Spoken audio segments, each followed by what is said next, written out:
হাতটা নিচে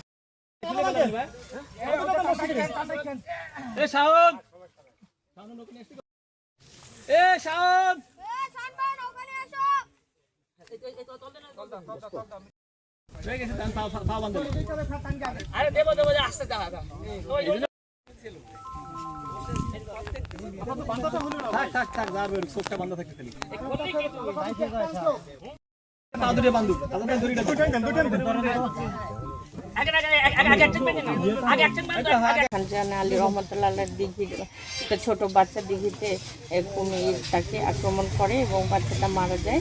তারই পরিপ্রেক্ষিতে সার্বিক নিরাপত্তার কথা চিন্তা করে গতকাল রাতে জেলা প্রশাসক তার সম্মেলন কক্ষে সকলের সম্মিলিত মতামতের ভিত্তিতে আপাতত এই কুমিরটিকে এই সবার নিরাপত্তার জন্যই আপাতত অপসারণের সিদ্ধান্ত গৃহীত হয়। সেই সিদ্ধান্তের আলোকেই আজ সকালে সুন্দরবন পূর্ব বন বিভাগ এবং ফায়ার সার্ভিসের সহায়তায় আমরা সেইটিকে এখান থেকে অপসারণ করে খুলনার বয়রা রেস্কিউ সেন্টার আছে সেখানে আপাতত আমরা নিয়ে গিয়ে তাকে সংরক্ষণ করা হচ্ছে এবং পরবর্তীতে এই বিষয়ে সিদ্ধান্ত আমরা আপনাদের পরে জানাব।